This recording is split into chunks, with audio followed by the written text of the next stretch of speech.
I had the luxury of like walking around and things like that whilst you guys were all sitting here. And I know it can get quite tiring, so I am going to be the guy that makes you stand up and all of that stuff. So I'm being the guy. Can everyone stand up?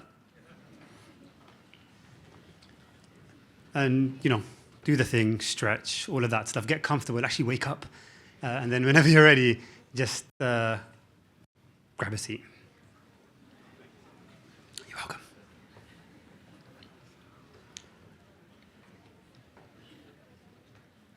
Do you hear that? The sound of life.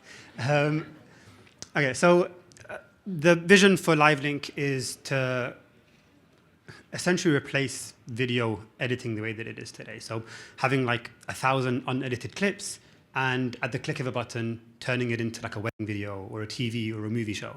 And the first step for us to achieve that is turning long form videos into short clips. So if you have a talk like this one or any of the talks today, you can put it on our platform and 2 or 3 minutes later, we'll have 10 edited clips ready to go. And we've raised a bunch of money from Google, Twitter's co-founder, and a few other investors in the UK and Europe. And this isn't a conversation about me pitching our company to you, but it's much more on the funding stuff and how that journey was.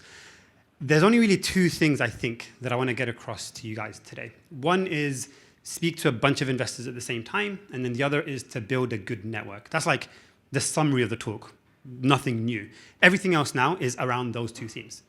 To understand the whole speaking to investors at the same time thing, the first thing to ask is, why do investors invest? It's a pretty easy question with, I think, a pretty easy answer in order to make money, right? Pretty obvious. The thing is, some investments are very risky. And the riskier the investment, the more money you want to make to justify the risk. So far, so good. Problem is, the riskiest investments generally is startup investing, because a lot of startups fail. Not because of anything like malicious, it's just hard to build a big business. So I'll give you kind of the typical VC mindset, the venture capitalist investors. They might have £100 million to invest. Now, they won't give all of that to one company, risky. So they'll give it to, say, 100 companies, which means each company gets £1 million. Now, given how risky it is, half of those companies will probably go to like zero completely. Then you have maybe 40 companies that do okay, but they like give the investment back to the investor.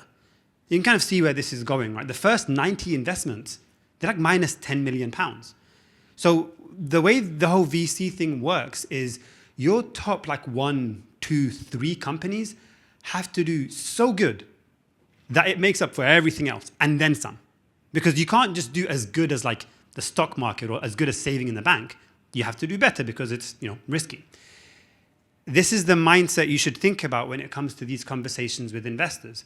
The thing that they're asking themselves, in all honesty, is if I give this person $1 million, can they 100x or 200x or 300x that number? And there's a bunch of things that help, which is being the right founder that understands the problem, the right timing, the market, all of that stuff, which is the kind of thing you might find conventionally online. Great stuff. I'm not going to talk about that today because I have 10 minutes, right? What I am going to talk about is how to almost kind of create this vibe that you're that company, right? Because every VC, every investor has this same approach because, again, startups are risky. Not many make it, but those that do make it really well. To give you, I guess, a related example, if 99 investments fail, like to zero, they're all gone to zero, it is completely okay if the 100th investment was Facebook, right? Because Facebook's great. You make like 1,000x. So when you're speaking to the investors, they have this in mind. Like, can you get this really, really big return? To the point where a small chance of a big return is better than a high chance of a small return for a VC. Individually, separate, but this is the VC mindset. So how do you create this environment of, this is like you're building that kind of a business? Fundraising for startups is a sprint, not a marathon. What does that mean? You might speak to someone even at this conference who's an investor, and you speak to them a little bit, and they get to know you. And then a month or 2 months later, you meet another investor. And you're like, hey, let me try and pitch to you again. The problem with that is investors are incentivized to take their time if they can. So how do you flip that? All of these conversations you start to have, don't officially pitch and structure your fundraising thing from the get-go. What you want to do is cram all of your conversations in the space of like a week. So I remember one of our funding rounds, I had like 40 VC calls in like 7 days. It was strenuous and stressful and all of those things. But I was able to, I think, close, it was about 1.5 million in the space of like 6 weeks, from first conversation to money in the bank.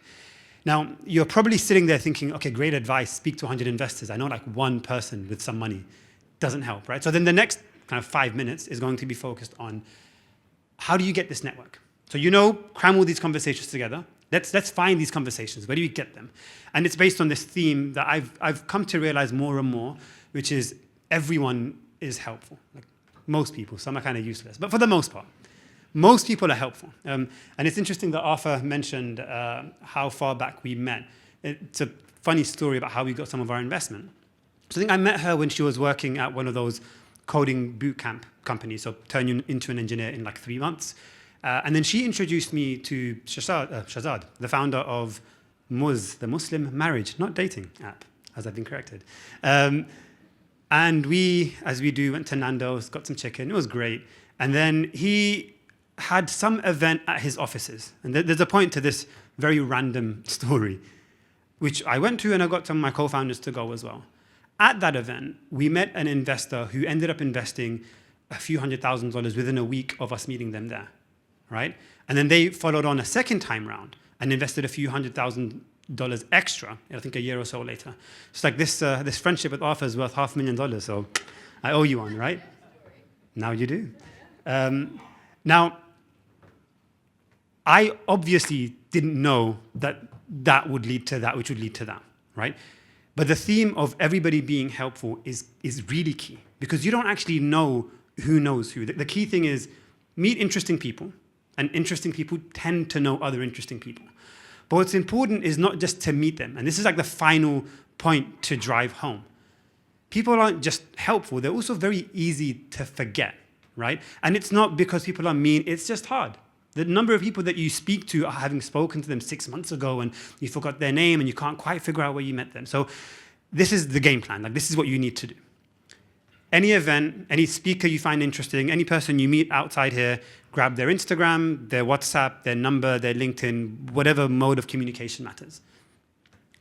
Within like the first week of your meeting with them, figure out a way to have a one-to-one conversation. In person, if possible. If not, do it virtually. Because then you go from being somebody from the event to someone that you actually know. At the end of that conversation, it's good practice, especially if you have a startup, to end it with, is it okay if I keep you updated with what I'm working on? It's pretty evil to say no to that. So most people tend to say yes. So I started off with this whole structure a funding round by forcing all of your conversations into 1 week. This whole have one-to-ones, keep them updated by emails, all of that stuff, that should be happening like 3, 4, 5, 6 months before you even have an investor conversation. It's the pre-prep work. I'm sure you've all seen these articles online of like some random company that raised $30 million out of nowhere. And it's usually because of like compounding relationships that they've built over decades. Like somebody that they worked with back in the days at Google started a fund and now they know each other. These types of things happen all the time, right? And your job is to build those depth of relationships. And the way to do that is not just bumping into each other at networking events. It's to go to these one-to-one relationships. I'm going to mention one additional point before I wrap up. One of our backers that we work quite closely with is Hub 71. You can use these types of programs to accelerate your networks. So they've given us investor introductions. We pitch weekly to investors over there. So it's a great way to accelerate this networking thing. Put yourselves in positions where the chances of being lucky increases. And final thing, my email is there. And it's the funniest thing because I do this a lot and the outcome is always the same. What you should do, whether it's me or anybody else, take the email, find some time to meet, send me, you have the okay to give me your life updates, all that stuff, send it.